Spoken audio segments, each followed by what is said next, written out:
अस्सलाम वालेकुम, कैसे आप सब लोग। उम्मीद है कि आप सब खैरियत से होंगे, फिटफाट होंगे। आज की इस वीडियो का टॉपिक जो है वो कॉलोनी के फ़ायदे के बारे में है। आप लोगों को बताना है कि कॉलोनी बनाने के क्या क्या फ़ायदे हैं और उसमें आप लोग जो है वो कॉलोनी बना के उसमें से क्या फ़ायदा ले सकते हैं, कॉलोनी बनानी चाहिए या नहीं बनानी चाहिए। ठीक है, इसके बारे में आप लोगों को बताना है। सबसे पहले मैं आप लोगों को ये बता दूं कि आपने अगर कैज और जो कैजिस वाले भाई हैं वो कहेंगे कि यार कैजिस जो है वो बेहतर है, कॉलोनी ठीक है, कैज अपनी जगह पे बेहतर है, कॉलोनी अपनी जगह पे बेहतर है। ठीक है, दोनों में डिफरेंस काफ़ी है। और कैज अगर आप बनाएं तो वो कैज में जो है वो मैं बताऊंगा कुछ फैक्टर के कैज में रखने। कैज जो है वो एक अलग चीज़ है। ठीक है, उसके ऊपर भी मैंने वीडियो बनाई थी पहले। तो मेन आज टारगेट जो है वो कॉलोनी को किया जा रहा है कि कॉलोनी के फ़ायदे क्या है और नुकसान भी मैं बताऊंगा कॉलोनी का सबसे बड़ा क्या नुकसान है। ठीक है व्यूअर्स, तो स्टार्ट करते हैं कि देखें कॉलोनी जो है वो किसे कहा जाता है। सबसे पहले ये देखें, कॉलोनी उसे कहा जाता है जहाँ पे आप जो है एक साथ जोड़े छोड़ देते हैं। ठीक है, अलग अलग नहीं, एक साथ जोड़े छोड़ देते हैं। वो पिंजरा हो कोई, ठीक है, लोहे का पिंजरा या लकड़ी का पिंजरा हो, या ऐसा ही कोई दीवारों की साइड पे जाली लगा के कोई बड़ी कॉलोनी बनाई जाए। ठीक है, अगर कॉलोनी का आपने इरादा कर ही लिया है तो ऐसी कॉलोनी बहुत बेहतरीन रहेगी। ठीक है, तो उसमें जो है वो एक तो जगह आपको ज़्यादा मिल जाएगी और दूसरी बात है कि उसमें जो है वो स्पेस ज़्यादा होगा तो ज़्यादा जोड़े आ सकेंगे उसमें। तो अगर आपने कॉलोनी बनाने का इरादा कर लिया तो कॉलोनी ऐसी बनाएं। ठीक है, अगर आपके पास चौड़ाई में जगह ना हो, कम मतलब चौड़ाई कम हो, 2.5 फीट 3 फीट की हो, तो कोशिश ये करें कि लंबाई ज़्यादा रखें, कम से कम 6 से 7 फीट की लंबाई रखें ताकि वहाँ पे जो है वो परिंदे ज़्यादा उड़े। देखिए कॉलोनी का फ़ायदा ये है कि परिंदे जो है वो एक साथ रहते हैं और उनको उड़ने के लिए जगह ज़्यादा मिल जाती है, जो कि परिंदे बहुत पसंद करते हैं। जैसे आपने देखा होगा कि जंगलों में परिंदे उड़ते हैं, ठीक है, कितनी बड़ी उड़ान होती है और वहाँ पे एक साथ झुंडों में जो है वो टोलियाँ बना के उड़ते हैं, तो बहुत खुश रहते हैं कॉलोनी में। इस तरीके से एक साथ रहते हैं और एक कम्युनिटी उनकी बन जाती है, तो उससे बहुत खुश रहते हैं और ब्रीड जल्दी करते हैं। और उड़ने से उनका एक ये फ़ायदा हो जाता है कि उनको चर्बी लगने के चांसेस बिल्कुल ज़ीरो होते हैं। ठीक है, अभी अल्लाह का शुक्र है कॉलोनी के अंदर मेरे पास जितने भी पेयर हैं, जितनी मादियाँ, किसी को भी चर्बी नहीं लगी है। ठीक है, इसी वजह से, हालांकि आपको पता है कि मैं कॉलोनी में मेरे सारे पेयर जितने भी हैं सब तो ब्रीड नहीं कर रहे होते, मतलब बच्चे जिनके होते हैं, तो मैं यही कहता हूँ कि आप उन्हीं को जो है वो कॉर्न या चावल जो है वो खिलाएँ या भुट्टा खिलाएँ। तो आप कॉलोनी में ऐसा नहीं कर सकते। ठीक है, सिलेक्टेड आप पेयर को नहीं खिला सकते, वहाँ पे तो आप डालेंगे सब खा लेंगे। ठीक है, तो इस तरीके से आप ये देखेंगे कॉलोनी में मैं देता हूँ डेली, तो कॉलोनी में ऐसा कभी भी नहीं हुआ है कि किसी को चर्बी लगी हो। ठीक है, सारे फिट रहते हैं। कॉलोनी में परिंदों का साइज़ अच्छा होता है इसलिए क्योंकि वो उड़ते हैं तो उनकी जिसामत जो है वो सही रहती है, उनके पट्ठे वगैरह जो है, और उनकी वर्जिश अच्छी हो जाती है। ठीक है, कैज में ऐसा नहीं होता। कैज एक छोटी सी जगह होती है, वहाँ पे उनको उड़ने का इतना मौका ही नहीं मिलता कि वो ज़्यादातर एक्सरसाइज उनकी हो सके। तो कॉलोनी में इस तरीके से होता है। और कॉलोनी में ऐसा होता है कि ये है कि पेयर जो है वो अपनी मर्ज़ी से बनाते हैं। ठीक है, नर मादी जो है वो अपनी पेयर मर्ज़ी से बनाते हैं। और यहाँ पे एक फ़ायदा ये भी है कि एक अगर नर जो है वो दूसरी मादी से लगा हुआ है लेकिन वो अंडे नहीं दे रही मादी, तो मादी की वो नर दूसरा नर कोई उसके साथ पेयर लगा लेता है और वो अंडे देना शुरू कर देती है। ठीक है, तो ये अपनी मर्ज़ी से जो जोड़ा बनता है वो अच्छी ब्रीडिंग करता है और उसकी ग्रोथ अच्छी होती है, ना कि आप अपनी मर्ज़ी से लगाते हैं तो उसकी ग्रोथ जो है वो भी सही है लेकिन ज़्यादा जो है वो उसकी देखने में आई है जो कि अपनी मर्ज़ी से पेयर बनाते हैं। ठीक है, और इसमें यह है कि पट्ठे जो बाहर निकलते हैं, जो बच्चे बाहर निकलते हैं, वो वहीं पे बड़े होते हैं और बहुत जल्दी जोड़े बना लेते हैं और ब्रीडिंग वो स्टार्ट कर देते हैं। तो इस तरीके से उनकी जो है वो ग्रोथ कॉलोनी में बहुत ज़्यादा जल्दी से बढ़ जाती है। और जिन भाइयों के पास टाइम नहीं होता, टाइम की कमी होती है, वो तो कॉलोनी को ही तरजीह देते हैं क्योंकि टाइम बहुत ही कम चाहिए होता है कॉलोनी में। एक ही दफ़ा आपने एक ही बर्तन में आपने दाना डाल दिया, पानी डाल दिया और पूरे दिन की छुट्टी हो गई आपकी। ठीक है, तो ये है कि कॉलोनी में बहुत ही जो है वो कम टाइम लगता है सारी चीज़ों में, दाना पानी करने में और कोई भी चीज़ अगर आप डाल लें तो। कैजेस में ऐसा नहीं है। तो और कॉलोनी में आपके पास अगर कोई एक नस्ल का जैसे कोई दूसरी म्यूटेशन नहीं है, जैसे मिसाल के तौर पे रेड आई आपके पास कॉलोनी में नहीं है, तो रेड आई भी कॉलोनी से निकल आता है, ठीक है, क्योंकि डिफरेंट काइंड के जब पेयर लगते हैं दूसरे कलर के, ठीक है, कोई मादी किसी कलर के नर के साथ लगी हुई है तो उसमें से ऐसे कलर निकल आते हैं जो कि जिसकी आपको एक्सपेक्टेशन होती ही नहीं है। माशाल्लाह से बहुत अच्छे कलर निकल आते हैं। मेरे पास भी ऐसा बहुत दफ़ा हुआ है, आप लोगों को मैंने दिखाया भी था, ठीक है। तो कॉलोनी में ऐसा होता है कि मतलब नए कलर निकलते हैं और नई जो है वो आपके सामने जो है वो म्यूटेशन निकल के आती है, कोई रेड आई, फेलो वगैरह, क्रस्टेड वगैरह, ये सारी चीज़ें निकल सकती है कॉलोनी के अंदर।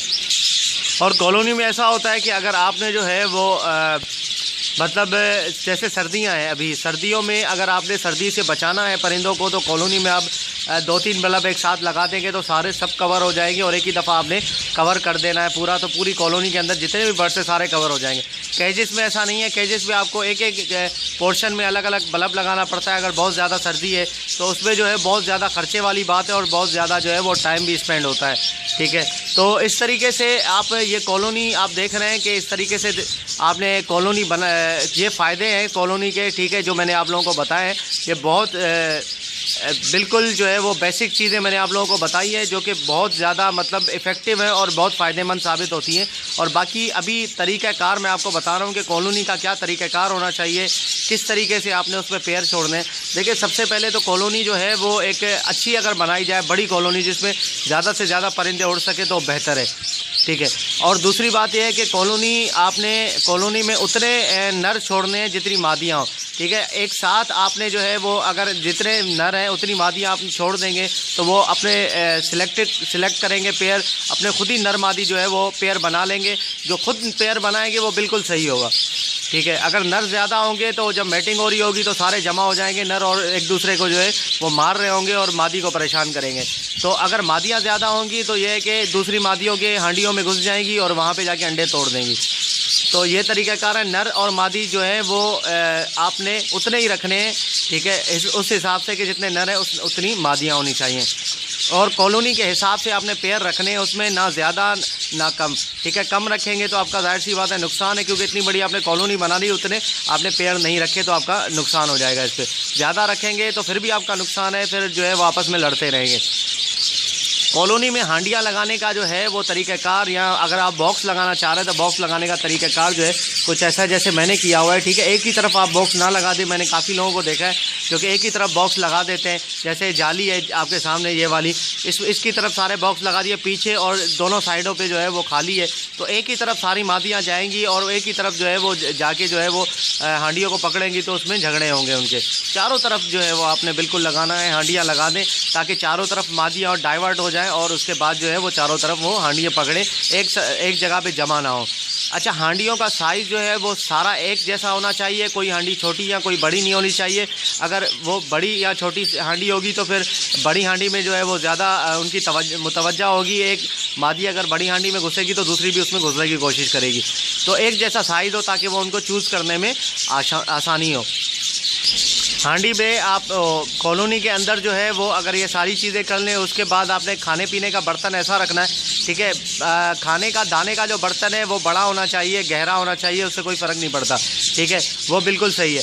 अगर पानी का बर्तन बड़ा और गहरा नहीं होना चाहिए, क्योंकि पानी का बर्तन बड़ा और गहरा होगा उसमें ज़्यादा पानी होगा तो खुदा न खास्ता ऐसा होता है कि मटकियों से जो है वो रात में या कोई उछल कूद में जैसे तो वो हो जाती है, अगर बच्चे जो है वो नीचे गिर जाते हैं या मादियाँ एकदम से बाहर निकलती है तो उनके साथ ही बच्चे जो है वो नीचे गिर जाते हैं, तो अगर वो पानी में गिरेंगे तो डूब के मर जाते हैं पानी में। बहुत दफ़ा ऐसे पहले मैं ऐसा होता था मेरे पास कि मैं बड़ा जो है बर्तन रखता था अपने कॉलोनी के अंदर पानी का, ठीक है। तो पानी का बड़ा बर्तन ना रखे, पानी के लिए जो बर्तन मैंने आप लोगों को बताया है वही वाला पोल्ट्री का बर्तन जो होता है, ठीक है, मुर्गियों के लिए जो रखते हैं वो आप इस्तेमाल करें, उससे सारे अच्छे तरीके से पानी भी पी लेंगे और कोई बच्चा गिरेगा तो मरेगा नहीं उस पर।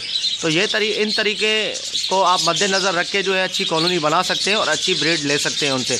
अब चलिए चलते हैं कि कॉलोनी के नुकसानात क्या है। सबसे बड़ा नुकसान कॉलोनी का ये है कि कॉलोनी में झगड़े हो जाते हैं, ठीक है। अगर झगड़ों को कई हद तक कंट्रोल किया जाता है, जो मैंने आप लोगों को बताया कि आपने हांडियों की जो स्पेस है वो ज़्यादा दूर दूर रखनी है, ठीक है। और अगर कोई मादी आप कॉलोनी में, जाहिर सी बात है आपने रखे हैं तोते, तो थोड़ा नज़र तो रखेंगे उन पर। देखें कोई मादी जो है वो तंग कर रही है किसी मादी को, अगर किसी के अंडे हैं और दूसरी मादी उसमें घुसने की कोशिश कर रही है तो फ़ौरन से उस मादी को पकड़ के अलग कर दें। अगर उसका पैर लगा हुआ है तो पैर के साथ ही पकड़ के उसके नर के साथ अलग कर दें, ताकि वो दूसरी मादी जो है उसको नुकसान ना पहुँचाए और आपका ज़्यादा नुकसान ना हो। तो ये तरीका। और कॉलोनी में जो है वो अगर एक परिंदा बीमार हो जाए तो उसको फ़ौरन पकड़ के अलग किया जाए, ठीक है। हॉस्पिटल केज में उसको मुंतकिल किया जाए ताकि उसका बर वक्त इलाज किया जा सके। ये तरीकाकार, दो तरीके हैं जिससे जो है वो ज़्यादा नुकसान होता है किसी को, किसी भी कॉलोनी ब्रीडर को। तो आपने जो है वो बिल्कुल इसी तरीके से इन दोनों चीज़ों को फॉलो करना है कि आपने ये चीज़ें नहीं होने देनी। और जो मैंने आप लोगों को बेनिफिट वगैरह बताएं तो वो बेनिफिट आप मद्देनज़र रखें और इंशाल्लाह आप कॉलोनी अगर स्टार्ट करना चाहते हैं तो स्टार्ट करें। तो उसके बाद जो है वो आपका बेहतर इंशाल्लाह उनकी परफॉर्मेंस भी आपको अच्छी मिलेगी और सारी चीज़ें उम्मीद है कि बहुत अच्छी रहेंगी। तो ठीक है व्यूवर्स, मैं ये नहीं कहता कि आप कॉलोनी बनाएं, कैजिस ना रखें, ठीक है। मैंने कैजिस के भी आप लोगों को फ़ायदे बताए थे, तो मेरा फ़र्ज़ बनता है कि मैं कॉलोनी के भी आपको फ़ायदे बताऊं, ठीक है। और नुकसानात भी मैंने आपको दोनों बता दिए कि दो बड़े मेजर जो नुकसान हैं वो यही होते हैं, नुकसान कॉलोनी के अंदर। और मैंने उसके भी फ़ायदे आप लोगों को बताए थे और नुकसान भी बताए थे कैजिस के। तो ठीक है व्यूवर्स, अगर अभी तक आपने मेरे चैनल को सब्सक्राइब नहीं किया तो ज़रूर सब्सक्राइब कर लीजिए, ठीक है। नीचे सब्सक्राइब बटन रेड कलर का दिया होगा, उस पर आप क्लिक करेंगे तो सब्सक्राइब हो जाएगा। जैसे ही मेरी नई वीडियोज़ अपडेट्स वगैरह आती रहेंगी तो मैं आप लोगों को अपडेट्स देता रहूँगा। और कल मैंने एडिक की वीडियो अपलोड की थी, काफ़ी भाई पूछ रहे थे कि काफ़ी भाई कह रहे थे कि यार आप पहले ही अपलोड कर देते तो मेरा नुकसान नहीं होता। भाई इसके लिए बहुत बहुत सॉरी। अगर आपने जो है वो आपका नुकसान हुआ है तो खैर नुकसान तो हुआ है, लेकिन आपको तजर्बा भी हो गया, ठीक है। किसी ना किसी नुकसान से बंदा कुछ ना कुछ सीखता ज़रूर है।